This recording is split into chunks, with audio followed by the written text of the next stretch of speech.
ಒಬ್ಬ chief justice of India ಅವ್ರ ಹತ್ರ ನಾವು ಪ್ರಶಸ್ತಿ ತಗೊಳೋದ್ ನಮಗ್ ಬೇಡ, ಅವ್ರನ್ನ ಚೀಫ್ ಗೆಸ್ಟ್ ಆಗಿ ಕರೆಯೋದನ್ನ ರೀಕನ್ಸಿಡರ್ ಮಾಡಿ ಅಂತ ಕಾಲೇಜಿಗೆ ಅಪೀಲ್ ಮಾಡಿ ಸ್ಟೂಡೆಂಟ್ಸ್ಗೆ ಒಂದು ದೊಡ್ಡ ಸಲ್ಯೂಟ್.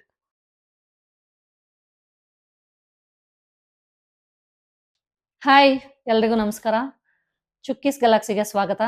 ನಾನಿವತ್ ಮಾತಾಡ್ಬೇಕು ಅಂತ ಅನ್ಕೊಂಡಿರೋದು ನಮ್ಮ ಭಾರತೀಯ ನ್ಯಾಯ ಸಂಹಿತೆ ಬಗ್ಗೆ, ಇಂಡಿಯನ್ ಜಸ್ಟಿಸ್ ಬಗ್ಗೆನೆ ಮಾತಾಡ್ಬೇಕು ಅಂತ ಅನ್ಕೊಂಡೆ. ಏನಕ್ಕೆ ಈ ವಿಷಯನ ಇವತ್ತು ಚೂಸ್ ಮಾಡಿದೆ ಅಂದ್ರೆ, ಇವತ್ತು ದೇಶದಲ್ಲಿ ಯಾವ್ದೇ ಜಾಗದಲ್ಲಿ ಏನೇ ಆಗ್ಬಹುದು, ನಮಗ್ ನ್ಯಾಯ ಸಿಗುತ್ತೆ ಕೋರ್ಟ್ಗೆ ಹೋದ್ರೆ ಅನ್ನೋ ಮನಸ್ಥಿತಿಲಿ ತುಂಬಾ ಜನ ಇದ್ದಾರೆ, ಆಯ್ತಾ.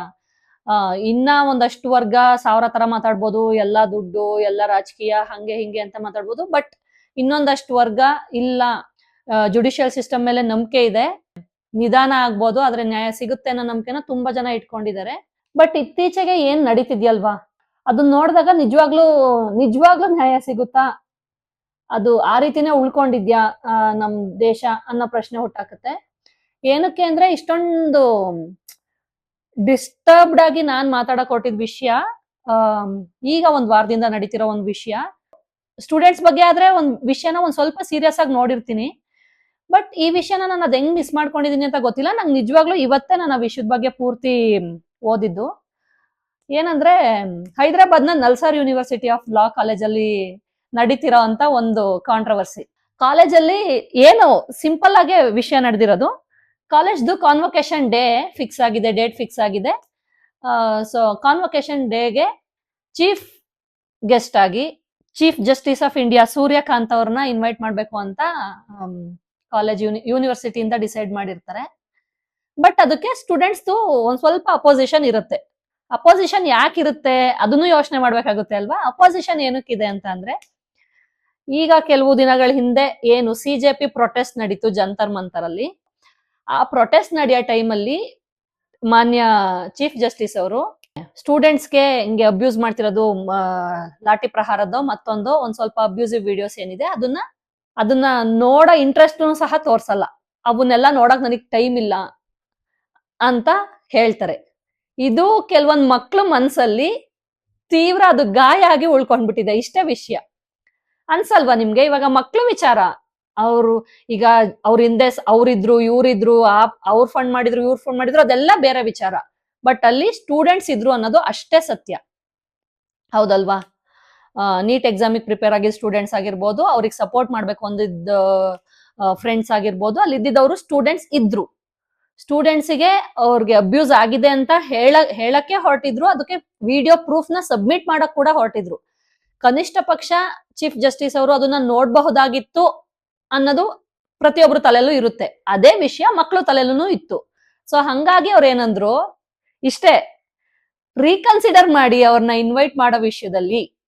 ಯಾಕಂದ್ರೆ ಸ್ಟೂಡೆಂಟ್ಸ್ಗೆ ಕಷ್ಟ ಆಗ್ತಿದೆ, ಈ ತರ ತೊಂದರೆ ಆಗ್ತಿದೆ ಅಂತ ಅವ್ರ ಹತ್ರಕ್ಕೆ ಹೋದಾಗ ಕನಿಷ್ಠ ಪಕ್ಷ ಅದನ್ನ ವೀಕ್ಷಣೆ ಮಾಡೋ ಕೆಲಸ ಸಹ ಮಾನ್ಯ ಚೀಫ್ ಜಸ್ಟಿಸ್ ಅವರು ಮಾಡ್ಲಿಲ್ಲ. ಅದಕ್ಕೋಸ್ಕರ ಅವ್ರನ್ನ ಮತ್ತೆ ನಮ್ ಕನ್ವೊಕೇಶನ್ಗೆ ಅವ್ರಗಳಿಂದ ನಾವು ಪದವಿ ಪ್ರದಾನ ಮಾಡಿಸ್ಕೊಳಕ್ಕೆ ನೀವ್ ಹೇಳ್ತಿದ್ದೀರಾ.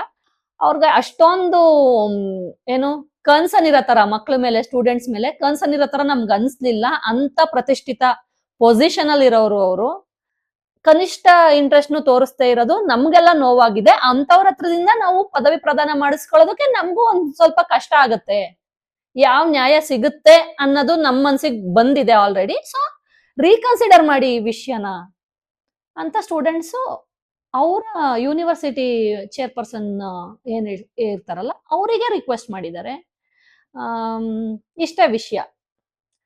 ಈ ವಿಷಯ ಆದ್ಮೇಲೆ ಏನಾಗಿದೆ ಅನ್ನೋದು ಇನ್ನ ತೀರಾ ಡಿಸ್ಟರ್ಬಿಂಗ್.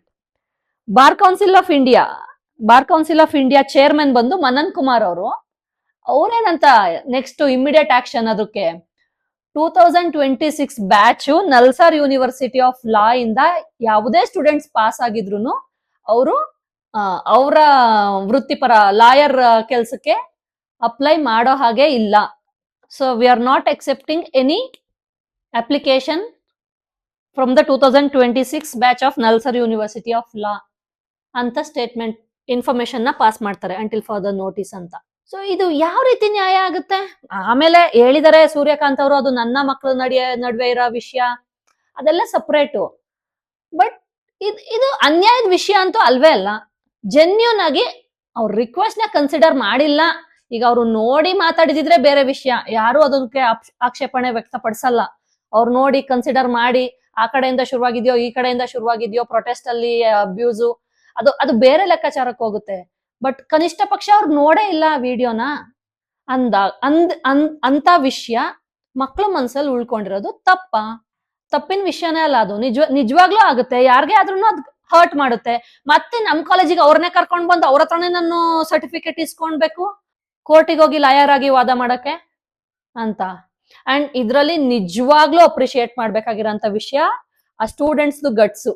ಒಬ್ಬ ಚೀಫ್ ಜಸ್ಟಿಸ್ ಆಫ್ ಇಂಡಿಯಾ ಅವ್ರ ಹತ್ರ ನಾವು ಪ್ರಶಸ್ತಿ ತಗೊಳೋದ್ ನಮಗ್ ಬೇಡ, ಅವ್ರನ್ನ ಚೀಫ್ ಗೆಸ್ಟ್ ಆಗಿ ಕರೆಯೋದನ್ನ ರೀಕನ್ಸಿಡರ್ ಮಾಡಿ ಅಂತ ಕಾಲೇಜಿಗೆ ಅಪೀಲ್ ಮಾಡಿ ಸ್ಟೂಡೆಂಟ್ಸ್ಗೆ ಒಂದು ದೊಡ್ಡ ಸಲ್ಯೂಟ್.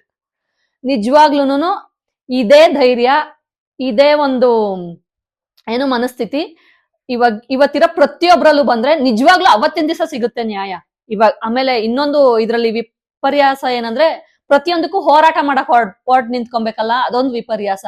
ಏನು ನಾವು ಕೇಳಿ ಒಂದು ನ್ಯಾಯನ ಏನ್ ಪಡ್ಕೊಂಡ್ಬಹುದು, ಅದು ನೈತಿಕವಾದ ವಿಷಯ. ಅದನ್ನ ನಾವು ಕೇಳಿ ಪಡ್ಕೊಳ್ಳೋ ತರ, ಹೋರಾಟ ಮಾಡಿ ಪಡ್ಕೊಳ್ಳೋ ತರ ಆಗ್ಬಾರ್ದು. ಇದೇ ವಿಷಯನ ಹೇಳಕ್ ಹೊರಟಿದ್ದು. ಮತ್ತೆ ಸದ್ಯಕ್ಕೆ ಇನ್ನ ಕನ್ವೊಕೇಶನ್ ಯಾರು ಚೀಫ್ ಗೆಸ್ಟ್ ಆಗಿ ಬರ್ಬೇಕು ಅನ್ನೋದನ್ನ ಕಾಲೇಜನ್ನು ಇನ್ನ ಡಿಸೈಡ್ ಮಾಡಿಲ್ಲ.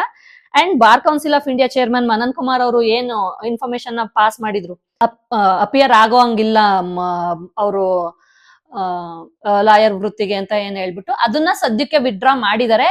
ಆಬ್ವಿಯಸ್ಲಿ ವಿಡ್ರಾ ಮಾಡ್ಲೇಬೇಕಾಗತ್ತೆ, ಯಾಕಂದ್ರೆ ಬೇಕಾದಷ್ಟು ಬ್ಯಾಕ್ ಸ್ಲಾಶ್ ಅದಕ್ಕೆ ಬಂದೇ ಬರುತ್ತೆ, ಯಾರು ಅದಕ್ಕೆ ಒಪ್ಕೊಂಡ್ ಚಪ್ಪಾಳೆ ತಟ್ಟಲ್ಲ. ಯೋಚನೆ ಮಾಡ್ಬೇಕಾಗಿರೋ ಅಂತ ವಿಷಯ. ಕೇಳಿದ್ರಲ್ಲಿ ತಪ್ಪೇನೂ ಇಲ್ಲ. ಇವತ್ತು ನ್ಯಾಯ ಅಂದ್ಮೇಲೆ ಯಾರೇ ಆದ್ರೂ ನ್ಯಾಯನೇ. ಅವರು ಚೀಫ್ ಜಸ್ಟಿಸ್ ಆಫ್ ಇಂಡಿಯಾ ಆದ್ರೆ ಏನು ರೆಸ್ಪೆಕ್ಟ್ ಇಲ್ಲ ಅಂತ ಅವ್ರು ಎಲ್ಲೂ ಮಾತಾಡ್ತಿಲ್ಲ, ರೆಸ್ಪೆಕ್ಟ್ ಇದೆ. ಬಟ್ ಅವರಿಂದ ತಗೊಳ್ಳೋದು ಇಷ್ಟ ಇಲ್ಲ ಅಂತ ಕೇಳಿ ಮಾತಾಡ್ತಿರೋದು ಮಕ್ಕಳು. ಅಪರಾಧದ ತರ ಏನ್ ಕಾಣಿಸ್ತಿಲ್ಲ. ಬಟ್ ಪರ್ಸನಲಿ ಸೂರ್ಯಕಾಂತ್ ಅವ್ರಿಗೆ ಅವ್ರ ಪೊಸಿಷನ್ ಅಲ್ಲಿ ಹರ್ಟ್ ಆಗಿರುತ್ತೆ, ಅದು ಅವಮಾನ ಅಂತ ಅನ್ಸಿರುತ್ತೆ, ಅದು ಸುಳ್ಳಲ್ಲ. ಬಟ್ ಮಕ್ಳು ಮಾತಾಡ್ತಿರೋದು ತಪ್ಪಲ್ಲ, ಮಕ್ಳು ಮಾತಾಡ್ತಿರೋದು ಸುಳ್ಳಲ್ಲ. ಸೊ ನಾವು ದೊಡ್ಡವರಾಗಿ ಈ ವಿಷಯನ ಪರಿಗಣಿಸುವಾಗ ನಮ್ಗೆ ಹೆಂಗ ಅನ್ಸುತ್ತೆ? ಮಕ್ಳು ಮಾಡ್ತಿರೋದು ತಪ್ಪು ಅನ್ಸುತ್ತಾ? ಇಲ್ಲ, ಅವ್ರ ಪೊಸಿಷನ್ಗೆ ಅವ್ರ ಪೋಸ್ಟ್ಗೆ ರೆಸ್ಪೆಕ್ಟ್ ಮಾಡಿ ತಗೊಂಡ್ಬೇಕಿತ್ತು ಮಕ್ಳು ಅವ್ರ ಹತ್ರನೇ, ಆತರ ಎಲ್ಲ ಅಪೋಸ್ ಮಾಡಿ ತಪ್ಪು ಅಂತ ಏನಾದ್ರು ಹೇಳಕ್ಕಾಗುತ್ತಾ? ನನ್ಗೇನೋ ಹಂಗ ಅನ್ಸ್ತಿಲ್ಲ. ಆತರ ಅವ್ರು ಹೇಳಿದಿದ್ರೆ ನಿಜವಾಗ್ಲೂ ಅದು ತಪ್ಪಾಗಿರ್ತಿತ್ತು. ಅವತ್ತು ಆ ಪೊಸಿಷನ್ ಅಲ್ಲಿ ಅವ್ರು ಅದನ್ನ ಕೇಳಿಸ್ಕೊಳಕ್ಕೆ ರೆಡಿ ಇಲ್ದೇ ಇದ್ದವ್ರ ಹತ್ರ ಅವರು ತಗೊಂಡಿದ್ರೆ, ಪದವಿ ಪ್ರದಾನ ಮಾಡಿಸ್ಕೊಂಡಿದ್ರೆ ಮೋಸ್ಟ್ಲಿ ಅದು ಮಕ್ಳಿಗೆ ಅವ್ರಗವ್ರೆ ಮಾಡ್ಕೊಂಡಿದ್ ಮೋಸ ಅಂತಾನೆ ಅನ್ಸ್ತಿತ್ತು. ನಿಜವಾಗ್ಲೂ ಮನ್ಸಿಲ್ದೇ ಇರೋ ಮನ್ಸಿಂದ ಹೌದು ಇನ್ನೇನು ಮಾಡಕ್ಕಾಗಲ್ಲ, ನಮ್ ಪರಿಸ್ಥಿತಿನೇ ಹಾಗಾಗಿದೆ, ಅವ್ರ ಹತ್ರನೇ ತಗೋಬೇಕು ನಾವು, ಏನು ಮಾಡಕ್ಕಾಗಲ್ಲ ನಮ್ ಸಿಚುವೇಶನ್ಗೆ ಅಂತ ಹೇಳಿ ಅವ್ರ ಹತ್ರನೇ ತಗೊಳ್ಬೇಕಿತ್ತ. ಈ ವಿಷಯದ ಬಗ್ಗೆ ನಿಮ್ಗೇನ್ ಅನ್ಸುತ್ತೆ ಕಮೆಂಟ್ ಮಾಡಿ. ಈ ತರದ ಸುದ್ದಿಗಳಿಗೋಸ್ಕರ ನಮ್ ಚಾನೆಲ್ನ ಸಬ್ಸ್ಕ್ರೈಬ್ ಮಾಡಿ, ಶೇರ್ ಮಾಡಿ, ಸಪೋರ್ಟ್ ಮಾಡಿ. Thanks for watching.